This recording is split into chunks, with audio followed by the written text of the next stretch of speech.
Baik, Assalamualaikum warahmatullahi wabarakatuh. Izin Bapak dan rekan-rekan semua, perkenalkan kami dari kelompok 2.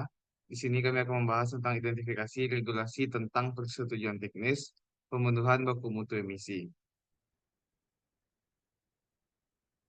Sebelumnya, kami beranggotakan 7 orang, di mana ada Tegar Anggirawan dengan BP 2004, Zahida Aulia Tunisa BP 2028, Mulyani Ramadan BP 2030, Syarif Anwar Jamil 2033, Hafiz Adliananda BP 3002, dan Sri Deva Salsabila BP 3003.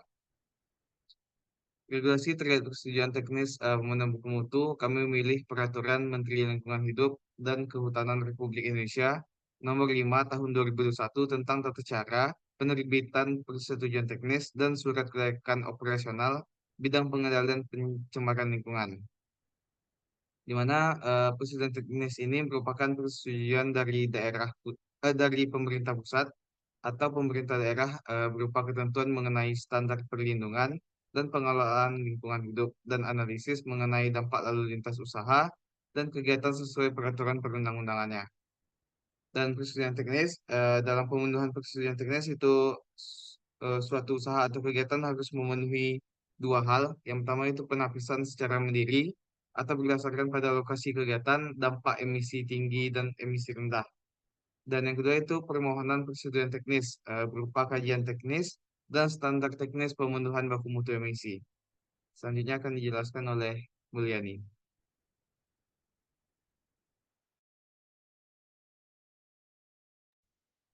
Baik, terima kasih moderator. Selanjutnya itu bagian alir penapisan mandiri, di mana untuk suatu usaha atau kegiatan, kemudian yang berlokasi di BWPPMU kelas 1, eh, itu tuh kita akan melihat apakah suatu kegiatan itu tuh berlokasi di WPPMU kelas 1 atau tidak. Jika tidak, maka dia itu harus masuk pada dalam daftar usaha atau kegiatan dengan dampak emisi tinggi. Jika iya, maka lanjut untuk melanjutkan kajian teknis. Nah, jika suatu usaha itu tidak termasuk dalam daftar usaha, maka dilanjutkan untuk memiliki baku mutu emisi spesifik. Nah, jika tidak, maka dilanjutkan ke kajian teknis. Nah, apabila memiliki baku mutu emisi spesifik, maka harus menetapkan standar teknisnya. Next.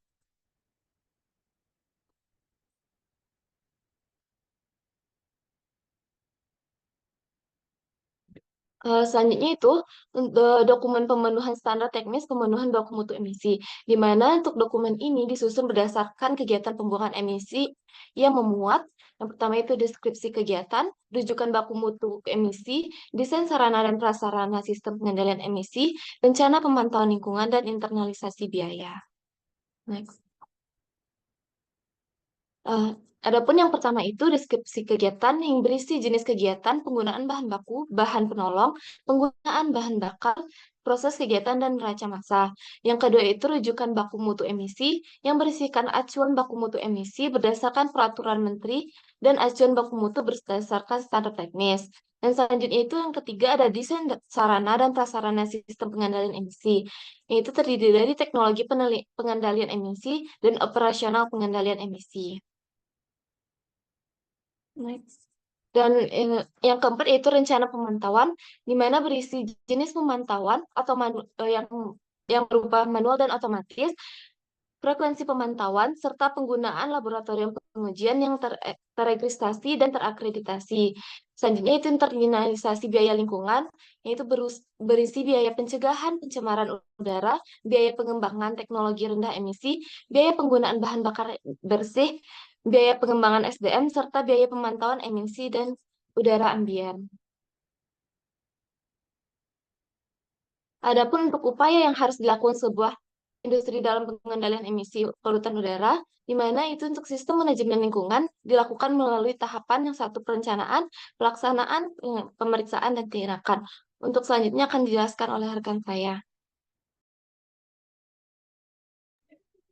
Baik, selanjutnya kita masuk ke bagian perencanaan, di mana untuk perencanaan ini kita harus menentukan terlebih dahulu lingkup dan menerapkan sistem manajemen lingkungan terkait pengendalian pencemaran udara tersebut. Yang kedua, kita tetapkan kepemimpinan dan juga komitmen dari manajemen puncak terhadap pengendalian pencemaran udara. Yang ketiga, kita menentukan sumber daya yang disyaratkan untuk penerapan dan pemeliharaan sistem manajemen lingkungan terkait pengendalian pencemaran udara tersebut. Selanjutnya, kita memiliki sumber daya manusia yang memiliki sertifikasi kompetensi pengendalian pencemaran udara, serta kita menetapkan struktur organisasi yang menangani pengendalian pencemaran udara tersebut. Next. Selanjutnya kita masuk ke dalam tahapan pelaksanaan, di mana pada tahapan pelaksanaan ini kita harus memantau, mengukur, menganalisa, dan juga mengevaluasi kinerja pengendalian pencemaran udara, mengevaluasi hasil pemantauan emisi yang dilakukan terhadap nilai baku mutu emisi yang ditetapkan dalam persetujuan lingkungan atau peraturan perundang-undangan yang mengatur tentang baku mutu emisi. Masuk ke bagian pemeriksaan, di mana pada bagian pemeriksaan ini kita harus mengevaluasi terlebih dahulu pemenuhan terhadap pengendalian pencemaran udara, melakukan internal audit secara berkala, serta memiliki kewajiban penataan mengkaji sistem manajemen lingkungan organisasi terkait pengendalian pencemaran udara untuk memastikan kesesuaian, kecukupan, dan juga keaktifan-nya. Serta pada bagian terakhir kita melakukan tindakan, di mana tindakan yang kita lakukan untuk menangani ketidaksesuaian serta melakukan tindakan perbaikan berkelanjutan terhadap sistem manajemen lingkungan yang belum sesuai dan efektif untuk meningkatkan kinerja pengendalian pencemaran udara tersebut. Mungkin sekian, saya kembalikan ke moderator.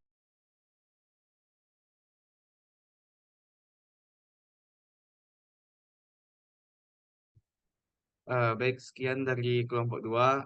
Kami ucapkan atas atensi dan perhatiannya. Kami tutup. Assalamualaikum warahmatullahi wabarakatuh.